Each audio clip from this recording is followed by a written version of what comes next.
About the biomolecule. यहाँ मैंने structure बनाया आपके लिए। This is the open chain structure of glucose. Formula of glucose is C6H12O6। तो ये ओपन चेन में 6 कार्बन दिखाई हैं। पर हमारी बॉडी की अगर बात करें तो ओपन चेन स्ट्रक्चर नहीं होगा, ये रिंग स्ट्रक्चर मिलता है बॉडी में। तो इसी को रिंग स्ट्रक्चर बनाया है। यहाँ का बॉन्ड टूटता है और ये ऑक्सीजन 5th एटम के साथ आ जाती है वाटर रिमूव करके। सॉरी, 5th एटम के साथ हाइड्रोजन यहाँ आ जाएगा। तो ये रिंग स्ट्रक्चर बनेगा। ये होवर्ड प्लेन होती है जिसमें हम 3 डायमेंशनल दिखाने की कोशिश करते हैं कि ये जो पार्ट है ये व्यूअर की तरफ है। ये फर्स्ट कार्बन, सेकंड कार्बन। अब यहाँ थर्ड कार्बन पे देखें OH इस साइड है तो OH ऊपर आ जाएगा। ये अपने ध्यान रखना है, इस स्ट्रक्चर की अपने प्रैक्टिस करनी है बार बार। 4th and 5th carbon. अब ये फ्रक्टोज का स्ट्रक्चर है। फॉर्मूला दोनों का सेम है ग्लूकोज फ्रक्टोज का, पर स्ट्रक्चर अलग अलग है। This is the structure of fructose. यहाँ 5th carbon, 6th carbon. This is structure of fructose. अब हम बात करते हैं डाइसैकेराइड की। डाइसैकेराइड में ग्लूकोज के बीच में bond, second carbon, first carbon. अगर ग्लूकोज और ग्लूकोज के बीच में बॉन्ड बनता है तो आपने इसको ऐसे घुमा के लिख लेना है कि 4th कार्बन यहाँ आ जाए। सेम स्ट्रक्चर, ये ऐसे लिख लोगे आप, ये 4th कार्बन आ जाएगा। 4th कार्बन पे क्या है हमारा H और OH 1/4 लिंकेज बनती है। वाटर रिमूव हो जाता है by the process of condensation. जब ग्लूकोज और glucose both join then this is the formation of maltose. ऐसे ही ग्लूकोज और फ्रक्टोज, ग्लूकोज का फर्स्ट कार्बन और फ्रक्टोज का सेकंड कार्बन, इसके बीच में लिंकेज होगी। Glucose and fructose they join to form sucrose. Sucrose is the cane sugar जो कि शुगर केन से ऑब्टेन होती है। फिर glucose and galactose they join to form milk sugar that is called lactose. ये तो हमारे अब मोनोसेकेराइड यूनिट्स हैं। These are the monosaccharide unit.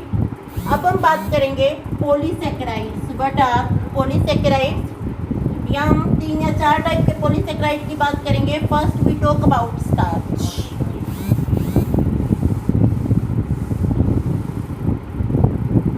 First polysaccharide is starch. Starch is also called plant sugar. Plant में starch photosynthesis से बनता है। Starch is made up of thousands of molecule of glucose. अब starch के 2 component हैं हमारे पास, अमाइलोज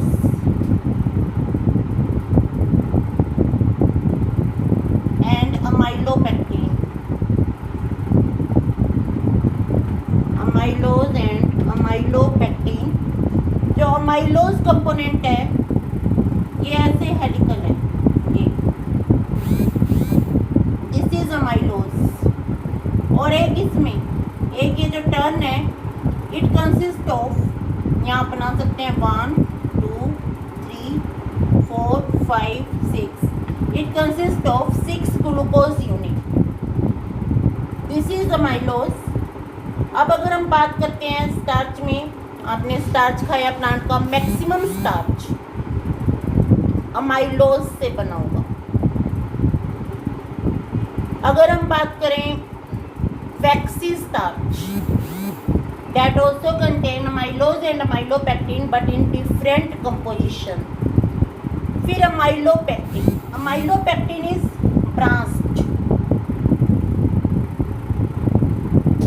ये इसमें स्ट्रेट चेन से 6 ग्लूकोज यूनिट के बाद 1 2 3 4 5 6 ये ब्रांचिंग आ जाएगी। इसमें जो ब्रांचिंग होती है, जैसे अभी हमने किया ग्लूकोज के बीच में जो बॉन्ड बना है वो फर्स्ट कार्बन और 4th कार्बन के बीच में बना है। एक ग्लूकोज की फर्स्ट कार्बन और दूसरे की 4th कार्बन, उसको 1/4 लिंकेज बोलेंगे। यहाँ जो बॉन्ड बन रहा है फर्स्ट कार्बन और 6th कार्बन, तभी ये ब्रांचिंग होती है। तो इस टाइप से आपने ब्रांचिंग दिखानी है। ग्लूकोज यूनिट है, फिर ये ब्रांचिंग, यहाँ से भी ब्रांच निकल जाएगी, ऐसे ब्रांचिंग, जहाँ भी ब्रांच बनेगी वहाँ बॉन्ड होगा फर्स्ट और सिक्स्थ कार्बन के बीच में। अगर हम बात करते हैं total number of glucose unit in amylose 202 2000। अगर बात करते हैं अमाइलोपेक्टिन में 2002 2 lakh, these are the glucose unit. फिर आपने छोटी क्लासेस में पढ़ा है टेस्ट फॉर द स्टार्च। आपने पोटैटो का एक छोटा सा पीस लिया, उसके ऊपर आपने आयोडीन डाल दी, कलर आया blue black, that indicate the test for starch. यहाँ जो स्टार्च का ये टेस्ट है that is due to amylose. Amylose के कारण ये टेस्ट आ रहा है। Amylose give blue black colour with iodine, blue black colour, and amylopectin gives red violet color with iodine. Next question that is very important is polymer of fructose. This is very important from the NEET point of view. It is called inulin. Inulin is the polymer of fructose and inulin is used to check the proper functioning of kidney. अगर kidney inulin को filter कर देती है that means kidney का जो work है that is proper. अगर filter नहीं करती that means there is any problem in the kidney. तो अभी हमने ये स्टार्च किया, इनुलिन किया। नेक्स्ट हम बात करेंगे ग्लाइकोजन की। Glycogen is also called animal starch. Glycogen animal में स्टोर होता है, लीवर में स्टोर होता है। अगर आप खा तो स्टार्च रहे हैं क्योंकि प्लांट प्रोडक्ट सब में स्टार्च मिलेगा आपको, पर हमारी बॉडी एक्सेस ऑफ कार्बोहाइड्रेट को ग्लाइकोजन की फॉर्म में स्टोर करती है और ग्लाइकोजन की फॉर्म में स्टोर करती है लीवर में। So glycogen is called animal starch and glycogen में स्ट्रेट चेन मिलेंगी आपको। These are made up of 30,000 glucose molecule. Straight chain is made up of 30,000 glucose molecule. फिर हम बात करें अगर स्टार्च और ग्लाइकोजन की, starch and glycogen both are called homopolymer. Why homopolymer? Because both are made up of glucose subunit. इसमें और कोई बीच में अलग से कंपोनेंट नहीं आ रहा, इसलिए होमोपोलीमर बोलेंगे इन्हें। ग्लाइकोजन के बाद बात करते हैं हम सेलुलोज।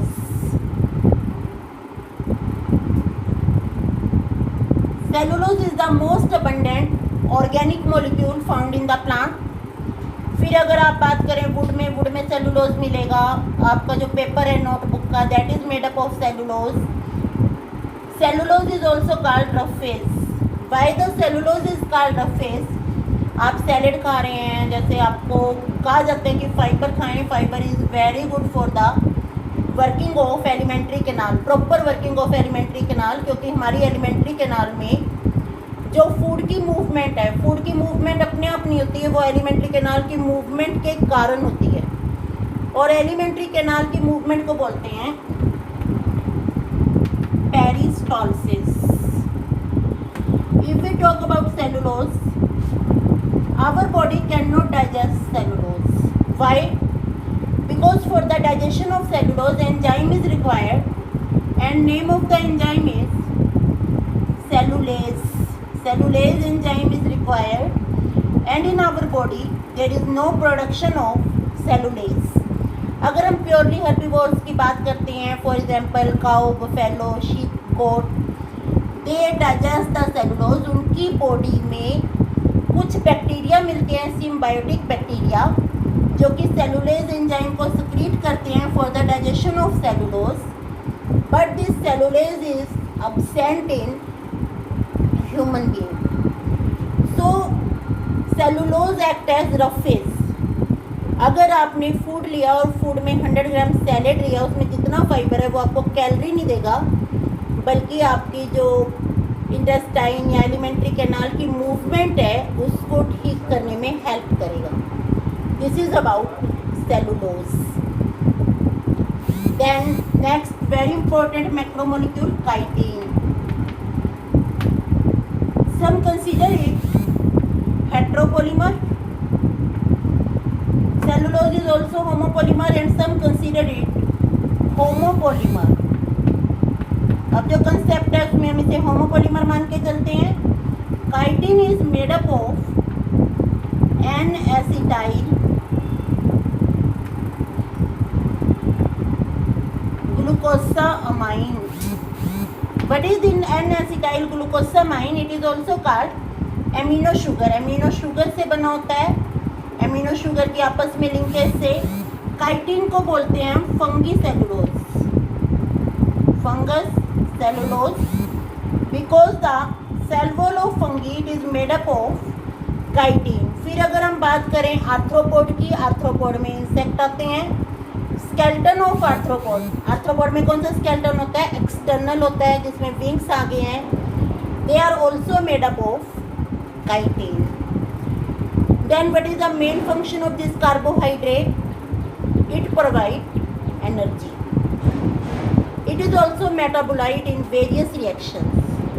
जो हमारी बॉडी में बहुत सारी रिएक्शंस हैं, कार्बोहाइड्रेट प्रोटीन में चेंज हो गए, प्रोटीन कार्बोहाइड्रेट में चेंज हो गए, उनमें भी रोल प्ले करेगा. For the working of alimentary canal cellulose is required. Next we talk about fats. Next biomolecule is fat.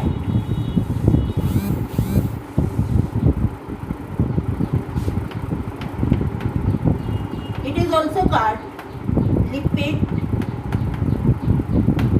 As you have studied in digestive system, fat is also called triglyceride.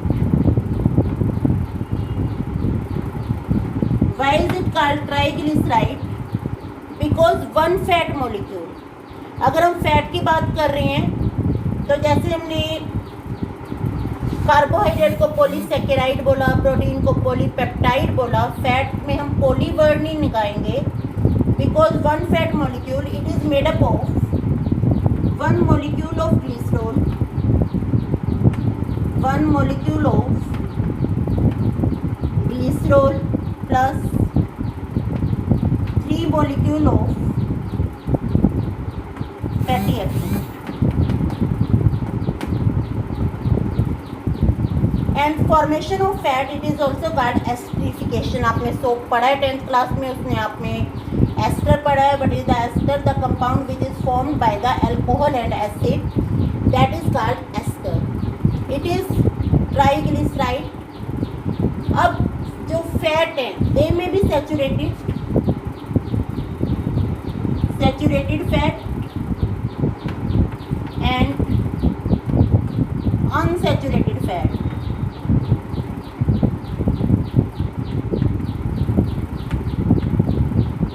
What is the meaning of saturated fat? Fat को छोड़ दें. What is the meaning of saturation और unsaturation? Suppose आपको 1 गिलास पानी दिया और चीनी दे दी आपको कि सैचुरेटेड सॉल्यूशन बनाओ, तो आप पानी में चीनी डिज़ोल्व करते जा रहे हैं. एक टाइम ऐसा आएगा कि चीनी डिज़ोल्व होनी बंद हो जाएगी, वो नीचे बैठनी शुरू हो जाएगी.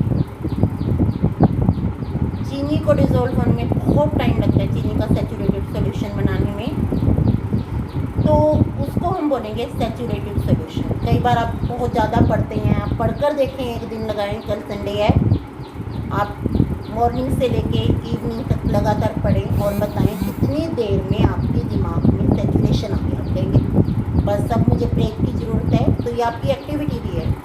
आपने बताना है कितना टाइम पढ़ने के बाद आप सैचुरेटेड फील कर रहे हैं. आप मुझे कल घंटे लिखकर भेजेंगे कि कितने घंटे आपने पढ़ाई की और आपका दिमाग सैचुरेट हो गया. जब सैचुरेट होता है तो अफेक्ट पड़ना बंद हो जाता है. अनसैचुरेटेड जिसमें अभी कैपेसिटी है, तो यहाँ हम बात कर रहे हैं सैचुरेटेड फैट और अनसैचुरेटेड फैट. सैचुरेटेड फैट की अगर बात करते हैं, they are of animal origin. Can you name any fat that is of animal origin? That is called desi ghee. Unsaturated fat की बात करते हैं, they are of plant origin. जितने भी हमारे पास ऑयल हैं जिनको हम वनस्पति ऑयल बोलते हैं, they are unsaturated fat. Why this fat is saturated and this is unsaturated? Because they are made up of saturated fatty acid. Saturated fatty acid and this is made up of unsaturated fatty acid. What is the meaning of saturated fatty acid? अगर हम fatty acid की बात करते हैं, ये सभी किस चीज़ से बने हुए हैं? Carbon, hydrogen and oxygen. अगर कार्बन कार्बन के बीच में सिंगल बॉन्ड प्रेजेंट है, ये मैं स्ट्रक्चरली बोल रही हूँ, कार्बन कार्बन के बीच में सिंगल बॉन्ड प्रेजेंट है, इसका मतलब ये सैचुरेट हो चुका है, इसमें कोई कैपेसिटी नहीं है कि इसमें कोई और कंपोनेंट आ जाए। This is called saturated fatty acid. Unsaturated fatty acid there are present double bond between the carbon and carbon. Double bond भी हो सकते हैं, कई जगह ट्रिपल बॉन्ड भी हो सकते हैं। इसमें कैपेसिटी है क्योंकि यहाँ इसकी वैलेंसी जो 4 वैलेंसी है वो पूरी नहीं हो रही। अगर इसमें हाइड्रोजन ऐड करें तो ये हाइड्रोजन को एक्सेप्ट कर लेगा। It is unsaturated fatty acid. If we talk about saturated fatty acid, they are very stable as compared to unsaturated fatty acid. Saturated fatty acid, they are very stable. अब saturated fatty acid saturated fat बना रहे हैं, इसलिए saturated fatty acid और saturated fat जल्दी से खराब नहीं होंगे, आप इनको स्टोर कर सकते हैं। अनसैचुरेटेड फैटी एसिड ये स्टेबल नहीं होते, जैसे ऑयल हैं, खराब हो जाते हैं क्योंकि इनमें कैपेसिटी रहती है, they can take the hydrogen. अब आपको एक बोतल में सैचुरेटेड और अनसैचुरेटेड फैट दे दिया, आपको कैसे पता लगेगा ये सैचुरेटेड है अनसैचुरेटेड है? जो जमा हुआ हो वो सैचुरेटेड है, जो पिघला हुआ हो वो अनसैचुरेटेड है। फिर कई बार आपने सुना होगा डालडा घी, वनस्पति ऑयल को वनस्पति घी में कन्वर्ट कर रहे हैं by the passage of hydrogen. Process is called hydrogenation. Hydrogenation से वनस्पति ऑयल गेट कन्वर्टेड इनटू वनस्पति घी, और ये जो बॉन्ड हैं सिंगल की बजाय डबल की बजाय सिंगल हो जाएंगे, हाइड्रोजिनेशन कहते हैं। इससे बहुत सारे एसेंशियल फैटी एसिड खत्म हो जाते हैं, तभी कहते हैं कि डालडा घी नहीं खाना चाहिए, दैट इज द वनस्पति घी। वनस्पति ऑयल की हाइड्रोजिनेशन से बने। फिर एक हम लास्ट बात डिस्कस करेंगे, जिनको हार्ट प्रॉब्लम होती है उनको बोला जाता है कि आप रिफाइंड खाओ या फिर आप ऑयल खाओ, क्योंकि वो बॉडी टेम्परेचर पे भी पिघले हुए होते हैं। तो उनके लिए एक वर्ड आता है पूफा, पॉली अनसैचुरेटेड फैटी एसिड। आपके घर में कोई भी रिफाइंड है, आप उसके ऊपर देखें पॉली अनसैचुरेटेड फैटी एसिड, अगर उसमें एक से ज़्यादा टाइप के फैटी एसिड हैं और अगर वो सिंगल फैटी एसिड से बना हुआ है तो उसको बोलते हैं MUFA, mono unsaturated fatty acid. Poly unsaturated fatty acid ये हार्ट पेशेंट्स को दिए जाते हैं, क्योंकि अगर हार्ट पेशेंट देसी घी खाएंगे तो बॉडी में जाके जम जाएगा, हार्ट को ज़्यादा प्रेशर लगाना पड़ेगा। This is PUFA and MUFA. Then structure of fat we will discuss it in next lecture.